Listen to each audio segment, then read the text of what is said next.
¿Qué impulsa a un hombre a dejarlo todo atrás y lanzarse a los brazos desconocidos del mundo?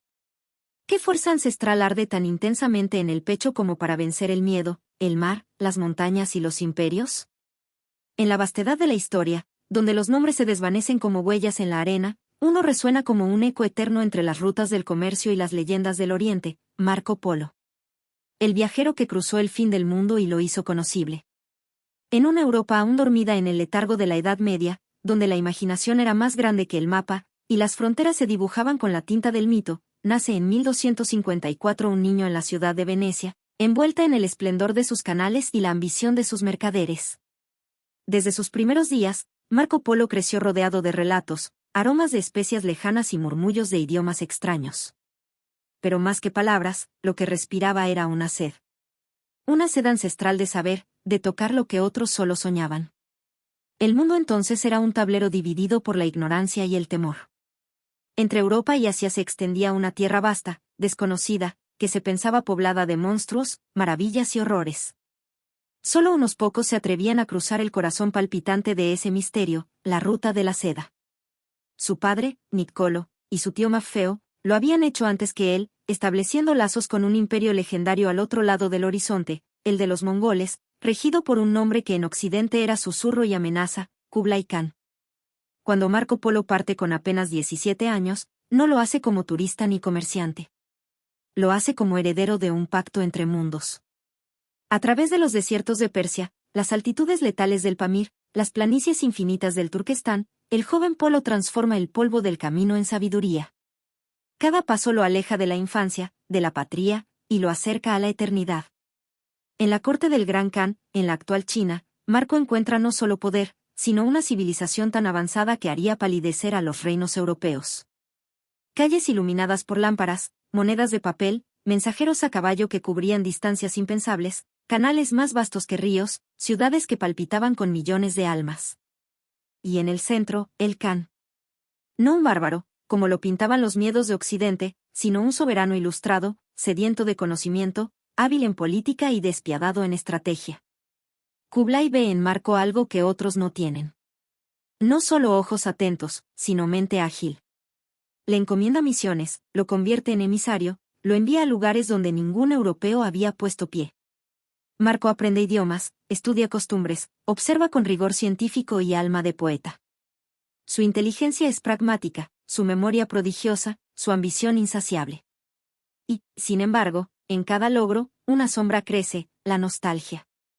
Porque en el corazón del viajero, cada descubrimiento es una promesa de regreso.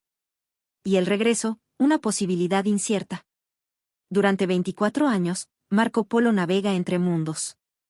Testigo de rituales sagrados en el Tíbet, de la brutalidad y belleza de la India, del comercio febril de Zanzíbar, del tráfico de perlas y jade, del fulgor de los palacios y la miseria de las aldeas. Su vida es una sucesión de escenas dignas de epopeya, pero también de silencios, pérdidas, peligros latentes. Escapa a conspiraciones, atraviesa epidemias, sobrevive a tempestades, y cada vez que la muerte lo roza, él responde con la terquedad de quien aún no ha contado su historia. Cuando finalmente regresa a Venecia, no lo hace con oro ni riquezas materiales, aunque algo trae consigo, sino con un tesoro mayor: la memoria de un mundo. Pero en su patria, la incredulidad lo recibe. Habla de imperios que suenan a fábula, de ciudades con murallas de mármol, de puentes colgantes y ejércitos que usan pólvora. Lo llaman fabulador. Lo acusan de inventar lo que nadie ha visto. El mundo no estaba preparado aún para su verdad. No fue hasta que cayó prisionero durante una guerra entre Venecia y Génova, que su relato comenzó a cobrar forma. En la celda, junto a un escritor llamado Rustichello de Pisa, Marco dictó su viaje. Y con cada palabra, esculpía una obra que cambiaría la historia: Il Milione.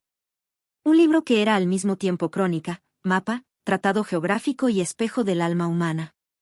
A través de sus páginas, generaciones enteras viajarían con él.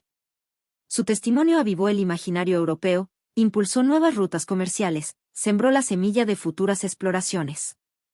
Cristóbal Colón, siglos después, llevaría consigo un ejemplar, convencido de que entre sus líneas se escondía el camino hacia las Indias. Pero más allá del impacto económico o geográfico, lo que Marco Polo legó fue una mirada. Una forma de ver al otro no como amenaza, sino como espejo. En tiempos donde el fanatismo dividía, él tendió puentes. Describía religiones distintas con respeto, costumbres ajenas con admiración, sistemas políticos lejanos con objetividad. Su curiosidad fue su brújula, su empatía su escudo. En él vivía el espíritu renacentista antes del Renacimiento, el afán científico antes del método, la poesía antes del verso. Murió en 1324, en su lecho, rodeado de dudas. Muchos seguían sin creerle. Cuando le pidieron retractarse de sus historias, respondió con firmeza: no he contado ni la mitad de lo que vi. Y quizás en esa frase se encierra su verdadero misterio, que incluso los más grandes relatos apenas rozan la vastedad de la experiencia humana. Marco Polo no solo cruzó continentes. Cruzó los límites del pensamiento. Donde otros veían final, él vio comienzo. Donde había murallas, él abrió puertas. Y en un tiempo en que el mundo era oscuro y fragmentado, encendió una antorcha que aún hoy ilumina el sendero del conocimiento, del encuentro, del viaje. Porque más que un viajero, Marco Polo fue una promesa, la de que la humanidad, separada por miles de leguas, lenguas y leyendas, puede encontrarse, escucharse y narrarse a sí misma. No desde la conquista, sino desde la maravilla. Y esa promesa, contra el polvo de los siglos, aún resuena. Esa promesa, tejida con palabras y atravesada por caminos invisibles, continuó expandiéndose más allá de la tumba de Marco Polo. Como una semilla llevada por el viento, cayó en los corazones de visionarios, cartógrafos, navegantes y soñadores. En cada rincón de Europa donde su libro llegó, copiado a mano, traducido con errores, adornado con fantasías añadidas por copistas anónimos, floreció la inquietud de mirar más allá del horizonte. El eco de su travesía no se desvaneció. Se convirtió en guía. Para los portugueses que rodearían África buscando una nueva ruta a Oriente. Para los españoles que cruzarían el Atlántico persiguiendo las siluetas de las tierras que él describió. Para los árabes, persas y chinos que redescubrirían en su testimonio los lazos que alguna vez unieron imperios. Y para los pueblos sin nombre, los mercaderes anónimos, los misioneros errantes, los eruditos en monasterios remotos, Marco Polo representó algo más que una figura histórica. Representó la certeza de que el mundo era más vasto, más rico y más conectado de lo que cualquier dogma o frontera podía contener.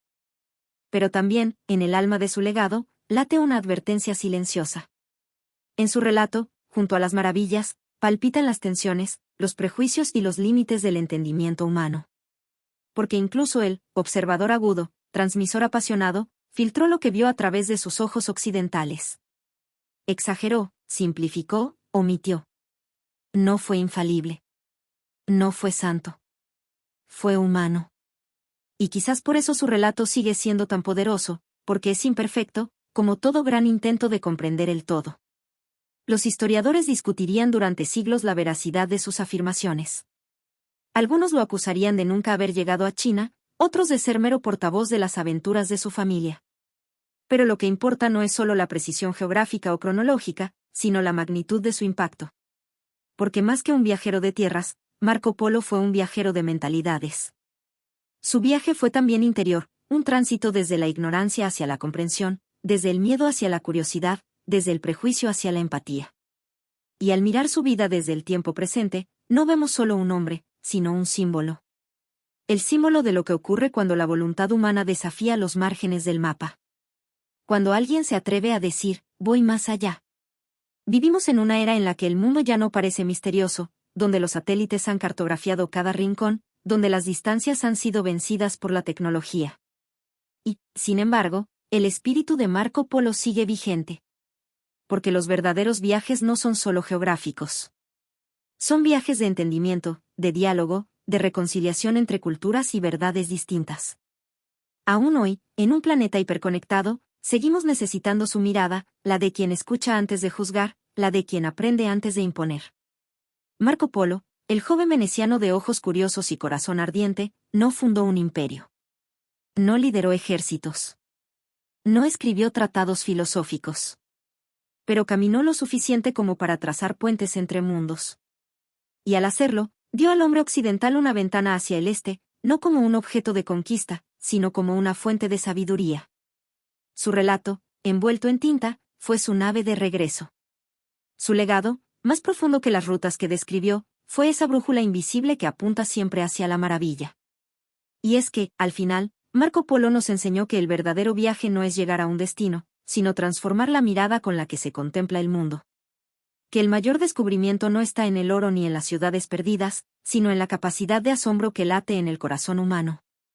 Mientras haya caminos por recorrer, lenguas por aprender, historias por contar y culturas por honrar, el espíritu de Marco Polo no habrá terminado su viaje.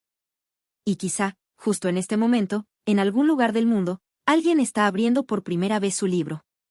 Alguien, al leer su historia, decide partir. Y así, una vez más, comienza el viaje.